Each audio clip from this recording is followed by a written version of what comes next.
उनकी पत्नी आज विधायक बन गई है, कल मंत्री भी बन जाएगी।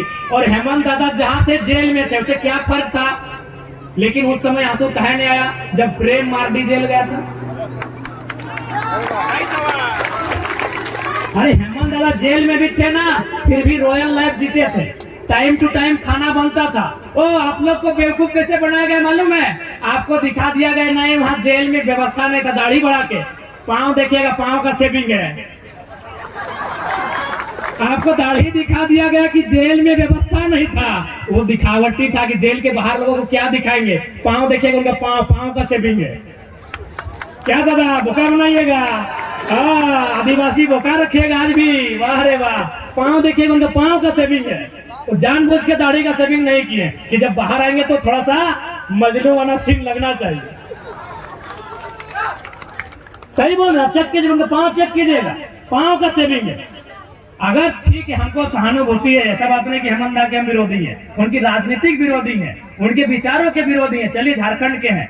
लेकिन भैया आप अगर जेल में थे भी तो कोई फर्क नहीं था। आपके घर में कहीं राशन नहीं घटा था, ना आपके बच्चे का ट्यूशन फी कम हुआ था। लेकिन पूछिए प्रेम मार्डी का घर जाके, पूछिए जो दीदी लोग जेल में थी, उनका बच्चा का राशन घटा था। अब जो छोटे छोटे बच्चे थे उनको टुआ में दूध पिलाना पड़ता था। टुआ समझते हैं ना, पाउडर दूध।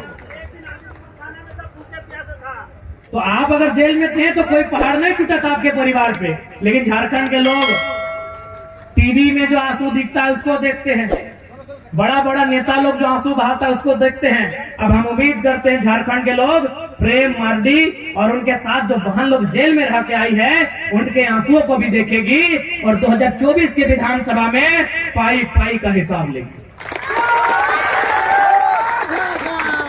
और आप विश्वास रखिए, अरे हम लोग केवल एक सीट हारे हैं ना, फिर भी हड़कंप में वोट देख के हार गए हैं ना, फिर भी इन लोग डर रहे हैं। अरे जयराम मातो 3.5 लाख वोट लाया है, अगर वो विधायक बन गया, विधानसभा जीत गया तो भी तो नहीं छोड़ेगा, तो अभी वो नाक में नून कस के रखेगा।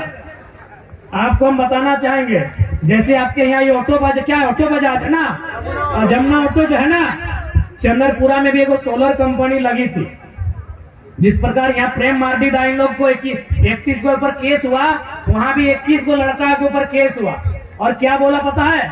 क्योंकि वो जो चंद्रपुरा है वो गिरिडीह लोकसभा में आता है, जहां से हम चुनाव लड़े थे। जनरल मैनेजर खुद बोला कि देखिए 4 तारीख का इंतजार कीजिए, केस कर दिए हैं, ठीक बात है, लेकिन अभी केस को आगे मत बढ़ाइए। अगर जयराम महतो चुनाव जीत गया, अगर वो गिरिडीह लोकसभा से MP बन गया तो केस वापस कर लीजिएगा, नहीं तो बवाल कर देगा। जैसे ही हम चुनाव हार गए 4 तारीख को, जैसे ही हम वोट हार गए 5 तारीख को लोग केस टेनू घाट, जो वहां का कोर्ट है टेनू घाट, वहां ट्रांसफर कर दिया। ये डर था इन लोग, और ये डर बरकरार रहेगा, ये डर बरकरार रहेगा, क्योंकि किसी के दफ्तर में तलवार चाटने वाला नहीं, पारासनाथ से दलमा तक छलांग लगाने वाला टाइगर आया है। ये डर बरकरार रहेगा, ये डर इनका बरकरार रहेगा। और बोल तो दिए, अरे विधानसभा में हम लोग खाली खाता खुलने दीजिए ना, इनका जो नाजायज खाता है अगर बंद नहीं हो गया तो फिर कहिएगा। विधानसभा में हम लोग का खाता खोलिए, फिर जो झारखंड के साथ अन्याय कर रहे हैं उनका सारा खाता बंद कर देंगे।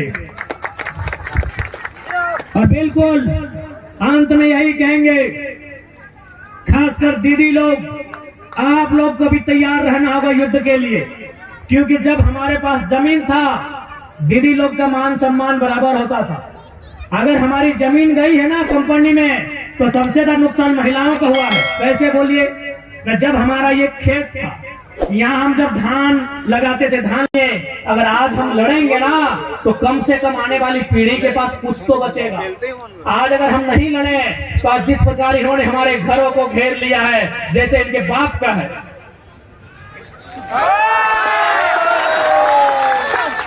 आज जैसे ये बाउंड्री वॉल करके बैठे हैं जैसे इनके बाप का है, इनके बाप ने पहाड़ को काटा है, इनके बाप ने खेत बनाया है, बस समय इनका है, इनकी जेब में पैसा है। और जितने अधिकारी पदाधिकारी सब केवल शपथ लेते हैं संविधान का, लेकिन सब पैसे के लिए काम करते हैं। जिस दिन हमारा दौर आएगा जरूर ये बाउंड्री वॉल भी टूटेगा और ये जो अन्याय करने वाले लोग हैं उनका हौसला भी टूटेगा, उनका हौसला भी टूटेगा। इसलिए आज हमें हिम्मत नहीं हारनी है, अपने हिम्मत को हौसला दीजिएगा, अपने अंदर के गुस्से को एक पात्र में, एक सांचे में ढाल कर रखिएगा। हमें आशा है हम जरूर ये पीढ़ी आज की 21वीं सदी के झारखंड के युवा झारखंड के लिए एक नया सवेरा लेकर आएंगे, हमें पूरा आशा है। और आप सभी से कहना चाहेंगे साथ ही साथ कि हमारी लड़ाई आंदोलन के माध्यम से भी होगी और हमारी एक लड़ाई सदन में जाने के लिए भी होगी। हालांकि हम लोग लोकसभा का चुनाव हार गए, कोई बात नहीं, लेकिन हमने एक बात कहा था कि याद रखना गालिब, अगर आप जीत भी गए और हम हार भी गए तो हमारे हार के चर्चे आपके जीत से ज्यादा होंगे। और वो हुआ, जो जीते हैं वो मुंह लटका के बैठे हैं कि मंत्री पद कहे नहीं मिला। जो लोग जीत के गए हैं दिल्ली वो मुंह लटका के बैठे हैं कि मंत्री पद कहे नहीं मिला। और हम हार के जेएनयू में बैठ रहे हैं, हम हार के इंडियन स्कूल ऑफ डेमोक्रेसी में बैठ रहे हैं, हम हार के दिल्ली की एग्रीकल्चर यूनिवर्सिटी में बैठ रहे हैं। ये हमारे चर्चे हैं।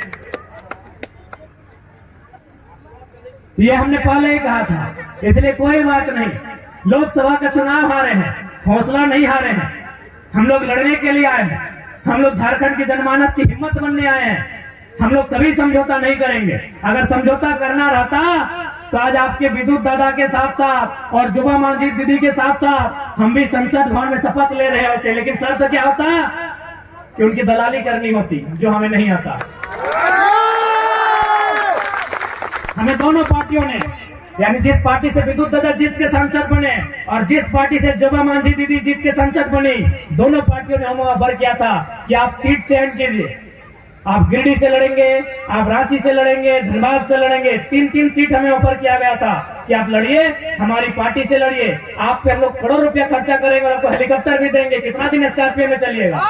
हमने एक ही चीज कहा था, हमने एक ही चीज कहा था कि पारसनाथ के जंगलों से निकला हुआ टाइगर है, गर्दन में पट्टा मंजूर नहीं है।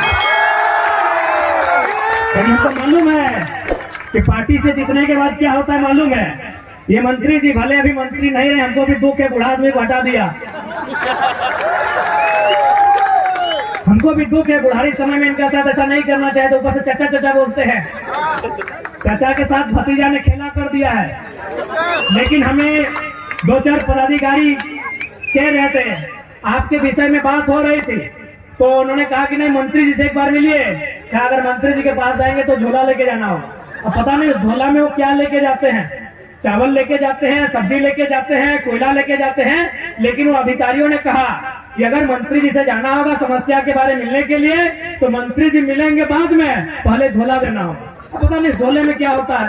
तो यही हाल हमारा होता, यही हाल हमारा होता। अगर हम सांसद बन भी जाते हैं, MP आज अगर बन भी जाते हैं बीजेपी कांग्रेस JMM में जाके, तो यही हाल हमारा होता।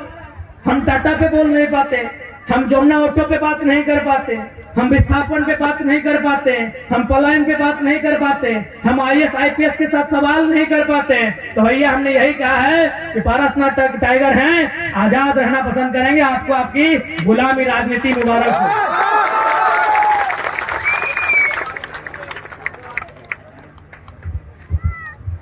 इसलिए आप निश्चिंत रहिए, आपने जो भरोसा इस बेटे पर दिखाया है, ये बेटा आपकी 12 गोलियां खाने का काम फिर से करेगा, इतिहास फिर से दोहराया जाएगा।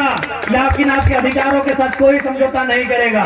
तो इस पूरे झारखंड में, झारखंड के पूरे 32 गांव में जहां जहां हमारी जरूरत पड़ेगी, अगर हम समय रहेगा जरूर कदम रखेंगे, जरूर उस आंदोलन का हिस्सा बनेंगे। ये आज आपको हम कह के जाते हैं, भले हमें धनबाद से आने में जमशेदपुर सरायकेला दूर लगेगा, समय लगेगा, लेकिन हम जरूर आएंगे। इस बात को आपको कह के जाते हैं। आप विश्वास रखिएगा, आपके विश्वास के साथ कोई सौदा नहीं होगा, आपके विश्वास के साथ कोई समझौता नहीं होगा। बड़ी आस के साथ आपने उम्मीद जगाई है, बड़ी उम्मीद में आपने आस जगाई है, आज उसके साथ हम लोग कोई समझौता नहीं करेंगे।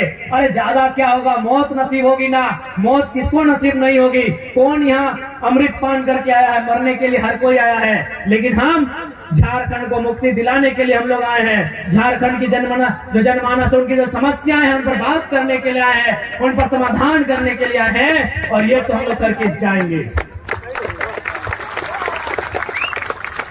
इसलिए आज जो सरकारें हैं, आज यहाँ भारी संख्या में संथाल समुदाय के लोग हैं, लेकिन मैं आपको स्पेशल कहना चाहूंगा, अब ये गुरु जी का दौर नहीं रहा। देख लीजिए, हेमंत बाबू इसे अपना घर बना के बैठे।